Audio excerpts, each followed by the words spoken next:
Welcome to the channel.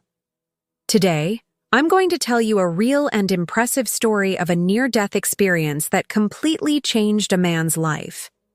Prepare for a journey full of mystery, revelations, and a powerful message about what may lie beyond this life.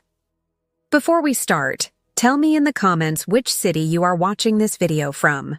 And of course, if you like content like this, subscribe to the channel and turn on notifications so you don't miss any stories like this. Now, without further delay, let's get to the story. My life in Austin, Texas was marked by a balance between professional success and lack of concern for spiritual matters. I, Thaddeus Ralston, have always been proud of being a man who lived intensely in the present, immersed in meetings, deadlines, and celebrations with friends. I remember the hurried mornings when I woke up to the blaring sound of the alarm clock and the strong coffee that pushed me to face the day. On the way to work, the streets of Austin, vibrant with the mix of cultures and modernity, served as a backdrop for my thoughts focused only on what was in front of me. The next big project, the long-awaited promotion, and the grandiose plans of purchasing my own home. Despite growing up in a home where faith held pride of place, I was never particularly devout. My mother, Margaret, always demonstrated unwavering faith, reciting prayers and taking time to meditate on divine protection. I watched her with a mix of respect and slight disconnection. I admired his conviction, but on the other hand, I was more interested in living day to day, in seeking tangible achievements. The family environment was a mosaic of beliefs and doubts. My father, James, always maintained a skeptical stance, encouraging me to focus on reality and value one's own efforts, without clinging to ideologies that he saw as fanciful. One morning, as I walked to work, I passed friends who also shared this present-focused mindset. Between laughter and success stories, the conversation often strayed to weekend plans, trips, and the latest news in town. This apparently common routine was full of moments that, at the time, I thought were trivial, but that would later take on greater meaning. I enjoyed every little victory, every compliment I received at the office, every advancement in my career. The feeling that the world was opening up before me was almost palpable. On a particularly lively afternoon, after a meeting that resulted in my promotion, I felt contagious enthusiasm. While celebrating with colleagues at a bar near the center, the conversation quickly turned to plans for the future. "Thaddeus, you're going to buy that house in Westlake," said Calvin Morris, one of my friends and confidant, with a sparkle in his eyes that brimmed with optimism. I smiled, absorbing every word, believing that life held only achievements and joys for me. However, even immersed in this sea of realizations, there were moments when a subtle shadow crept into my thoughts. In moments of silence, as I drove through the bright streets of Austin, I wondered if I was neglecting something essential, a calling that I had never heard, but that now began to pulse, almost imperceptibly. These thoughts were quickly drowned out by the sound of the engine and the responsibilities that awaited me at the end of the day. At this stage of my existence, faith and eternity were concepts that seemed distant, reserved for others, for a reality that did not concern me. I was building a material path, where each success was measured in numbers and tangible achievements. However, this trajectory, which seemed so solid and unshakable, hid within it the seed of a transformation that no one, not even me, could have predicted. As the first rays of the sun bathed Austin in its golden light, I was already on my way to the office, feeling the excitement of a new day that promised great achievements.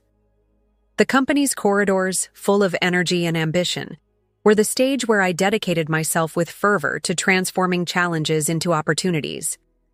That morning, the phone rang, and on the other end, the voice of Calvin Morris, my colleague and friend, announced, "Thaddeus, you won't believe it. The board approved your promotion," Calvin exclaimed, with the excitement that only true success enthusiasts possess. This news brought a mix of euphoria and responsibility. I felt that life, with all its nuances, was tilting in my favor. The promotion wasn't just about career advancement, it was the passport to make long-cherished dreams come true. As I walked around the office, I could see the admiration in my colleagues' eyes, applauding my effort and dedication. With each meeting, each project completed, the feeling that I was achieving something greater intensified. Shortly after the announcement, I decided it was time to dream even bigger. In a conference room, under the soft glow of a projector, I sketched out plans for purchasing a much-desired home in one of Austin's upscale neighborhoods. Between graphs, numbers, and goals, he outlined the future with the precision of an architect imagining a masterpiece. My mind was buzzing with ideas, a space that combined modernity and coziness, where every corner reflected my personality. As I explained my plans to Calvin and other colleagues, the conversation took on the tone of a promise. The promise that, with hard work, every dream becomes possible.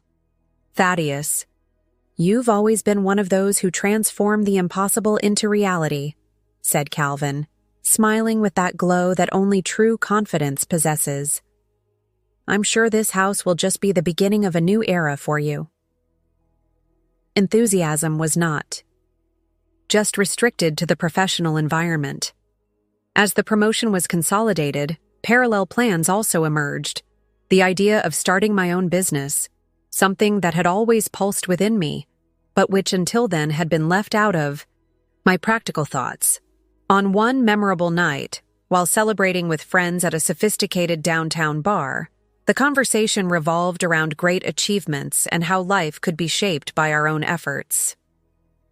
Thaddeus, if anyone can transform the world, it's Yukwon, said one of the friends, as we toasted with smiles and confidences. The conversation deepened, revealing nuances that went beyond financial success.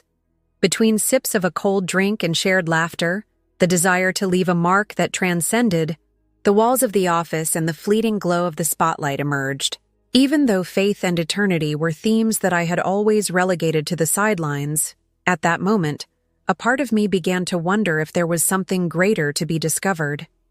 As the night progressed, the lively hum of meetings and conversations mixed with the distant sound of Austin traffic, reminding me that despite all the achievements, there was still a world of possibilities and mysteries to be explored. I was immersed in a whirlwind of emotions and plans, feeling that professional advancement was not just a climb to material success, but also the prelude to an inevitable encounter with something that transcends human understanding. That night, the clock marked more than the end of an ordinary day. It was the harbinger of something I never imagined I would experience. I left the office with my head full of ideas and plans, still excited about the recently announced promotion. Fatigue, mixed with enthusiasm, caused me to drive down the road with almost excessive confidence, without realizing how vulnerable I was at that exact moment. I vividly remember how the city lights of Austin twinkled in the distance as I sped down the highway. The hum of the engine was a familiar, comforting sound, lulling my thoughts of the dreams that now seemed so tangible. But suddenly, the environment changed drastically. In an instant, the routine was interrupted by a deafening sound. The crash of a truck that had appeared out of nowhere, lighting up the night with a fury of headlights and excessive speed. "Stop! Stop!" I shouted, almost like a last plea to fate, as I tried, in vain, to turn the steering wheel. Time seemed to slow down, each second dragging by in a mix of disbelief and panic. The truck, with its imposing mass and uncontrollable speed, seemed to be a predator that, mercilessly, attacked human frailty. The impact was brutal. I felt as if every fiber of my body was being torn apart by an invisible, relentless force. In the midst of that chaos, I heard the distorted sound of glass breaking, the muffled scream of tires, and a crash that mixed with my labored breathing. Amidst the confusion, I tried to regain control, but reality had already crumbled around me. I felt an unusual sense of detachment, as if my body had begun to dissolve into particles scattered throughout the night. It was a surreal moment. Consciousness divided between the instinct to fight and the passive acceptance that something irreversible was happening. As the darkness gained ground in my vision, I noticed small flashes, faces, places, and moments, from a lifetime that passed in the blink of an eye. In the midst of this whirlwind, an inner voice tried to impose itself, but the deafening sound of the impact made everything become indistinct. What haunted me most, at that exact moment, was the feeling that time had stopped and that my fate was sealed by an accident that could not be avoided. "Please don't," I murmured, in a desperate attempt to convince the universe that there was still a chance to change course. But the answer was the oppressive silence that filled the space between my life and the impending darkness. The impact, the immense force, and the absolute fear intertwined in a macabre dance that sealed what would be the last conscious memory of myself. When everything finally seemed to disappear, the silence imposed itself with an intensity that I had never imagined. I, Thaddeus Ralston, left behind a world of achievements and dreams, being dragged into an abyss where reality became distorted and the unknown became present. It was a moment of inevitable surrender, where what I believed to be immortality proved to be ephemeral and fragile in the face of the uncontrollable power of destiny. When darkness finally set in, the feeling of abandonment came over me.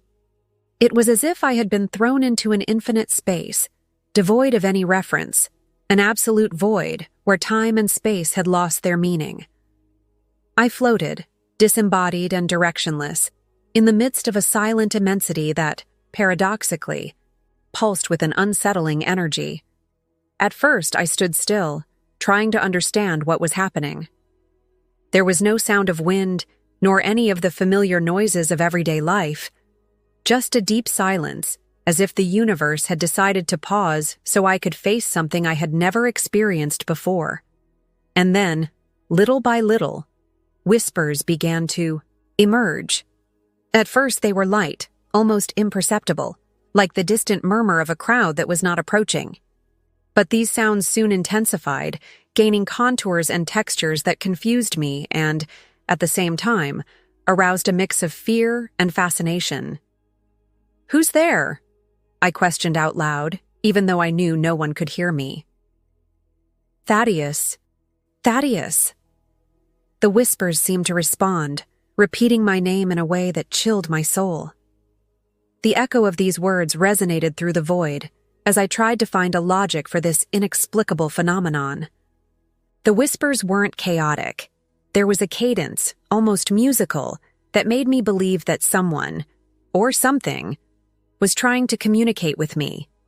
At one point, I heard a voice that stood out from the rest, an intonation that mixed compassion with urgency and seemed to whisper, "You need to understand." "Understand what?" I interrupted, still seeing nothing but the absolute blackness around me. As my questions were lost in the silent expanse, a feeling of restlessness began to wash over me. It wasn't just fear of the unknown, but the realization that every whispered word carried a weight, a message that was beyond the reach of my rational understanding. Every vibration in the air seemed to be the manifestation of a warning, a call to unravel a mystery that I had never imagined facing. The whispers intensified, and suddenly the void was filled with vibrant energy, as if the very essence of the universe was about to reveal an ancient secret. My heart was racing, and the accumulated tension caused every cell in my body to vibrate at an unknown frequency. At that moment, the absence of form gave way to a faint spectrum of light that, little by little, outlined indistinct contours around me. I couldn't help but feel something approaching, a presence that sought to be recognized. "Thaddeus." "Fear." "Not," echoed a voice that seemed to come from everywhere, and at the same time, nowhere. "Who are you?" I shouted, my voice filled with a mixture of terror and expectation. But the answer didn't come in clear words, just in a rhythmic repetition of whispers that now turned into an invitation for me to dive even deeper into that abyss of sensations. That moment, I understood that the void was not mere nothingness, but a transitional space where the essence of existence revealed itself in ethereal and enigmatic forms. I, Thaddeus Ralston, was about to be taken on an encounter that would change my perception of reality forever, a journey to discover what really hid behind the appearances of this world and the next. In this whirlwind of silence and mystery, as the whispers intensified and the energy of the void became almost palpable, a sudden light burst into the center of my consciousness. It was intense, but non-threatening, as if each ray conveyed an indescribable calm. The moment this clarity enveloped space, I felt a shiver run through my being, and the feeling that something extraordinary was about to happen dominated all my thoughts. Suddenly, in front of the explosion of light, a figure appeared that, even in the midst of the vastness of the unknown, was unmistakable. I recognized it immediately. It was Jesus. His presence was majestic and serene. His eyes, deep and compassionate, seemed to contain all the love, sadness, and justice in the universe. In a mix of reverence and fear, my words came out shakily. "Who are you?" I asked, feeling my voice echo in the immensity. The answer came, not in ordinary words, but in an aura of understanding that filled every corner of that space. Jesus remained silent for a few moments, his eyes fixed on mine, as if they wanted to read all the secrets of my soul.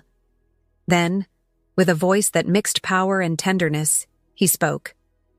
"Thaddeus, you are here to learn, to understand that your every choice, every wasted moment has brought you to this point of transformation." As I heard these words, a wave of memories and emotions invaded my mind.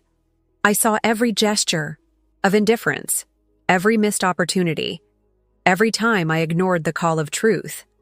It was as if my entire life was being revisited in a whirlwind of colors and sensations, and the pain of these revelations was mixed with a faint but undeniable hope. I don't understand," I managed to say, my voice choked with emotion. "Why now? Why me?" Jesus approached, and the radiance that emanated from him seemed to warm every corner of my being. His presence was so comforting that, even in the face of the weight of my guilt, I felt a peace I had never known. He reached out his hand, as if he wanted to touch my soul, and said, "It's not always about understanding, Thaddeus. Sometimes it's about feeling. It's about awakening. You were brought here to recognize the shadows you ignored, and the light that can, however faintly, guide you back." Every word seemed to sink deep into me. As he spoke, the images in my memories became more intense and vivid. I saw my mother's silent prayers, the moments of joy and also of carelessness, and the contrast between my relentless pursuit of success and the subtle presence of faith that was always around me. A tear ran down my face, a symbol of the pain and regret that finally found space to express itself. "You have the chance to start over," continued Jesus, with a firmness that seemed to carry the weight of all ages. "But remember, this awakening is not meant to be an end, but the beginning of a new journey. A journey that you must take with courage and awareness, helping those who are still lost." At that moment, the emptiness began to gradually dissipate, replaced by a feeling of reconnection with something much bigger than myself. Every word, every gesture of that meeting left an indelible mark on me, a reminder that love and redemption are possible, even in the darkest moments. As the figure of Jesus gently faded into the light that filled the void, I felt my being drawn into a whirlpool of memories. Suddenly, it was as if a curtain had lifted, revealing every detail of my life with painful, inescapable clarity. I was reliving moments I had tried to bury, every choice, every omission. It was as if an internal projector started to run, showing scenes of my achievements and, above all, my failures. In one such vision, I recalled an ordinary morning, feeling the weight of expectations in my mother, Margaret's worried gaze as she murmured silent prayers. I remember her serene face, but filled with an anxiety that only a mother can feel. His eyes, always full of hope, met mine in a way that said, "You can be better, Thaddeus." But at that moment, I was absorbed in my own plans, ignoring the subtle call of compassion and truth. Another scene struck me, a decisive meeting at work, where, amid graphs and numbers, I neglected to listen to a colleague who, timidly, suggested a more ethical and human approach to business. I would laugh, dismiss the suggestion, and go the route that seemed most profitable. At that moment, I heard an inner voice that warned me of the cost of that decision, but I ignored it. Now, as I relived this episode, pain was mixed with regret. If only I had listened, whispered my spirit, full of remorse. Each vision followed one another with overwhelming force. I faced moments of selfishness, where the search for success overcame empathy. I relived the night when, after a celebration with friends, I was insensitive to a cry for help from a colleague who was experiencing emotional difficulties. The harsh words I spoke, without thinking, echoed in my mind, as if the very walls of the meeting room condemned me. Why couldn't I see the value of small mercies? I questioned my soul, while silent tears ran down my face, without me being able to contain them. Each tear seemed to wash away some of the harshness of the past, but it also revealed the depth of my guilt. In the midst of these memories, the figure of Jesus remained, like a beacon that illuminated the darkest corners of my being. He didn't judge.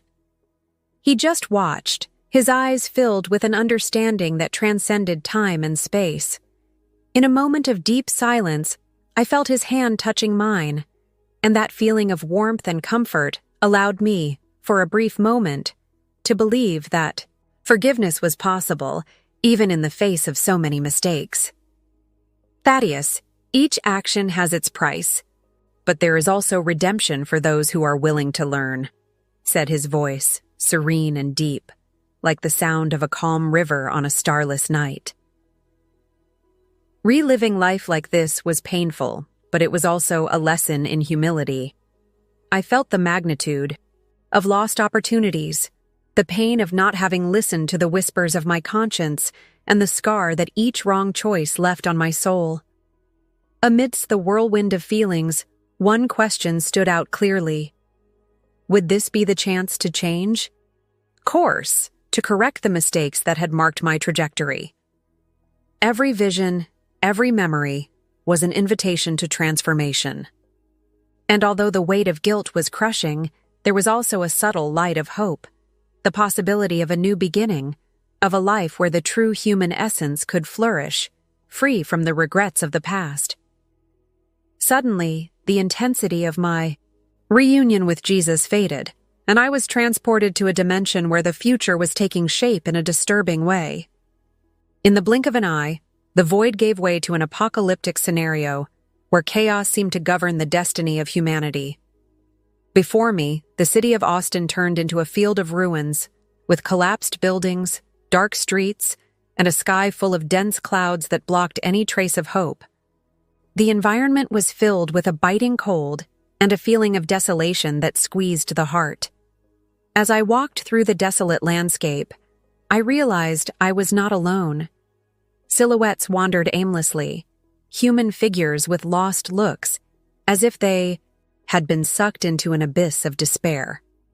Amidst this scene of destruction, I heard the sound of hurried footsteps and trembling voices that rose above the deafening noise of the calamity. In a moment of desperation, I tried to scream, but my words were lost in the whirlwind that seemed to drown out any sound. "Thaddeus, come," echoed a distant voice, full of urgency and sadness. "Who are you?" I replied, my voice weak. and almost suffocated by the despair of the scene. The words mingled with the sound of distant sirens and the crackle of fire consuming what was left of the buildings. It was as if time itself had fragmented, and every second brought with it a new image of horror and destruction. I saw the city transforming before my eyes. Once vibrant streets became labyrinths of rubble. Technology, which once made our lives easier, now seemed like a mechanism of oppression, imposing a system of peace and security that, in reality, masked a death trap. Amid this chaos, a digital symbol began to stand out on broken cell phone screens and on virtual murals that still flashed on building facades. It was a simple brand, but full of power, which spread quickly among people. When they accepted that mark, I realized, their souls were drained, as if a black shadow sucked away their will, leaving behind only lifeless bodies and empty spirits. The dialogue between the survivors was permeated by a silent fear. "I can't. I don't want to be marked," muttered a woman, her eyes wide and her voice choked with terror. "It's the only way out. They say it protects us," replied a man, trying to convince himself and others, but desperation was evident in every word. The future that was being drawn was not just one of physical destruction, but a profound corruption of faith. Churches, once temples of light and hope, turned into distorted shadows of themselves, inhabited by preachers who spoke of a comforting gospel, devoid of the necessary strength to face the truth. I saw religious leaders walking through the crowds with blank stares, as if they had been controlled by a dark force, unable to offer the true comfort their faithful needed. As the vision deepened, screams of agony and murmurs of hopelessness echoed through the ruins. Every face, every expression, spoke of a humanity on the brink of collapse, struggling to maintain its identity in the face of a system that seemed to have taken away its very freedom of choice. I felt, with an almost physical pain, the weight of that reality. A future where genuine faith was marginalized, and the true human essence was lost under the yoke of an evil and implacable force.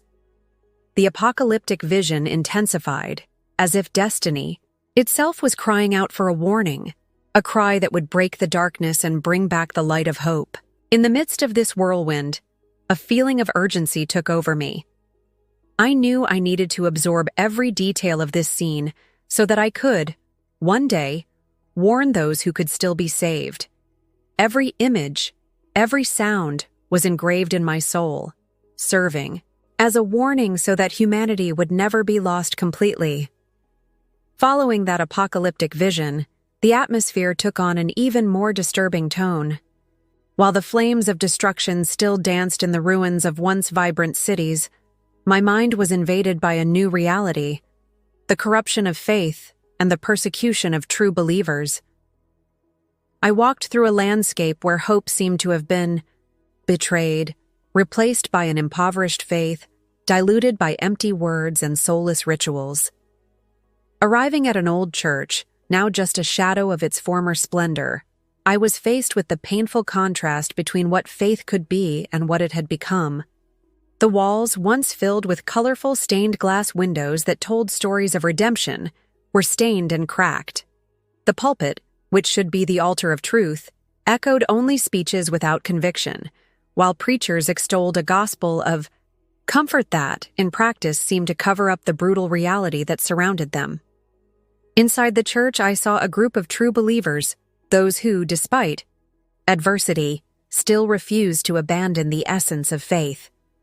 Among them, a woman with a firm voice, but sad eyes, said to another congregant, "We need to remember who we are before these empty speeches turn us into mere shadows of what we should." But meanwhile, outside, groups of people marked, not by visible scars, but by a digital symbol that glowed on their skin, walked through the streets with a lost look. It was as if accepting that symbol was the price to pay for the promise of protection and security. In a tense conversation, a man whispered to his companion, "I know they say this mark protects us, but I feel as if something dark has stolen my will." I can't fight this alone," she replied, fear showing in her voice as she stared at the mark that now seemed to consume her essence. This transformation was not limited to the streets. The religious scene was equally diluted. On social media, preachers who previously defended a vibrant faith began to promote a gospel that avoided questioning, where doubt was treated as heresy and the courage to seek the truth was suffocated by convenience. In a small community radio studio, I heard a preacher say, "What matters now is keeping the peace, accepting what is comfortable. Deep questions will only bring turmoil and confusion." However, in the midst of this comfortable speech, there were those who secretly resisted, debating among themselves about the true essence of faith and the price that humanity was paying. The persecution of those who dared to seek the truth intensified. In dark alleys and secret rooms, small groups of believers gathered to share words of hope and discuss sacred passages that spoke of courage and resistance. A young man, his eyes full of determination, defied his fears as he said, "If we continue to silence our voices, we will just be puppets of a system that wants to control us. We need to be the resistance, even if it means suffering persecution." And so, in the midst of disillusionment and manipulation, true faith showed itself as an act of rebellion, a glimmer of light in the darkness. Each act of resistance, no matter how small, represented a cry against the domination of a corrupted gospel. As I walked among these believers, I felt the intensity of the pain of those who had lost friends, family, and even their own identity, because they refused to accept a faith without power, but lived according to its principles, even if in silence and in hiding.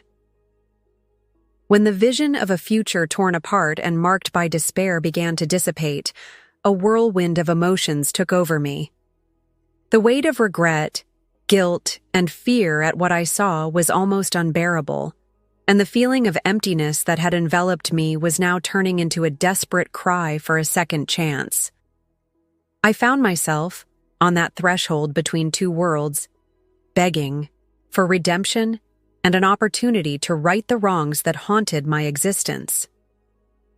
At the height of that moment of anguish, with the echo of apocalyptic visions still resonating in my mind, I raised my hands in an almost primitive gesture, begging for a return to life. My heart, full of contradictions, beat hard, as if it wanted to rip out my chest. In the midst of this outcry, the serene presence of Jesus emerged again, this time with an expression that mixed compassion and silent warning. His eyes, filled with a wisdom that surpassed time, seemed to examine every corner of my soul, and for an instant, I felt that the entire universe was awaiting my answer. "Thaddeus, your desire to return is legitimate," said Jesus, his voice resounding like soft thunder that warmed the cold of the abyss. "But remember, returning to life is a gift granted so that you can fulfill a mission. Many will not believe your experience. Few will have the courage to face the truths you have discovered." As these words echoed, a kind of calm settled amidst the inner chaos. I felt like my memories, my failures, and also my hopes were about to be reconfigured. Every painful memory now turned into a learning experience, every tear a promise of change. In an instant of clarity, I realized that the experience I had lived was not a punishment, but rather a wake-up call, not only for me, but for all those who were willing to listen. "I need to go back," I declared with a conviction that, even emerging from despair, brought a faint light of determination. "I need to warn, show that there is a path, even if difficult, to redemption. And I know, even if many doubt it, that there are souls who need to hear this message." As I spoke these words, I felt a wave of energy course through my body, as if every cell was being rekindled. The darkness that had previously seemed absolute began to dissipate, and the presence of Jesus intensified, enveloping me in an aura of comforting light and warmth. In the midst of this ecstasy, my perception sharpened, and I could feel the passage of time, no longer measured in minutes or seconds, but in moments of pure transformation. The scene around me gradually faded, and in the blink of an eye, I found myself back in the world of the living. The transition was abrupt but invigorating. Opening my eyes in a hospital bed was a shock of reality. The sounds of monitors, the peculiar smell of antiseptics, and the attentive presence of nurses who watched me with disbelief and relief. I had been pronounced dead for 6 long minutes, an interval that, for me, had transcended time and taken me on a journey beyond human comprehension. "Thaddeus, you're back with us," murmured a soft voice next to me. The voice of the nurse who seemed to understand the depth of what I had experienced, even without needing explanations. Even with my vital signs restored, a part of me remained on that threshold between life and death, full of memories and lessons. The return was not just a physical rebirth, but the beginning of a mission entrusted to me by something greater than myself. Jesus had given me one last message. "Speak, Thaddeus, so that others may awaken before it is too late." This revelation, etched into every fiber of my being, made every heartbeat carry the weight of new purpose. As I rested on that bed, surrounded by the care and disbelief of those who watched me, the sound of other people's conversations and footsteps mixed with the silence of my new convictions, I knew that the path that opened before me would not be easy, but the flame of hope and the urgency of the message drove me forward, to face skepticism, doubts, and, most importantly, to carry forward the truth that the experience had revealed. After returning to life, the transformation I experienced reverberated through every aspect of my existence. When I woke up in my hospital bed, the shock and disbelief of those around me were palpable. My mother, Margaret, cried with emotion and gratitude, holding my hand with an unshakable faith that she had always nurtured. She said, between sobs and smiles, "My son, this is a miracle. God brought you back to accomplish something great." My father, James, remained distant and skeptical, analyzing every detail with a look that mixed concern and disbelief. In a low-tone conversation, he murmured to the doctor, "It can't be a coincidence. There is something inexplicable about this return." Even so, James maintained the stance of a practical man, refusing to accept that the experience could have a deep spiritual meaning. Soon, the news of my near death and miraculous return spread. At family gatherings and gatherings of friends, intense debates arose. Some saw my recovery as a divine sign, while others, skeptical, argued that it was all just a medical coincidence. Calvin Morris, my friend and confidant, said in one of these conversations, "Thaddeus, you need to turn this experience into a calling for others. This is not a mere miracle, but a warning to wake up to what really matters." Given these very diverse reactions, I decided that my report, even if contained in confidence, should serve as a warning. Firstly, I shared my experience at church. The environment was divided. Many welcomed my words with tears in their eyes and smiles of hope, while others remained silent, as if the truth I was bringing was something unacceptable. During a group meeting, an elderly woman with a trembling voice confided to me, "When you spoke, I felt that the light of God shone in me again." However, not everyone found solace. A young man, visibly uncomfortable, said, "You're looking for attention. This is all delusion." Even facing accusations and rejection, my conviction only grew stronger. I started participating in youth groups, Bible studies, and informal meetings. In cafes and squares, where, with humility, I explained my journey of near death. At a university, during an impromptu lecture, a student raised his hand with doubts on his face and asked, "How can I be sure that all of this wasn't just a hallucination of your brain?" I answered, sincerely, "If my experience is not real to me, how can I deny the truth I felt?"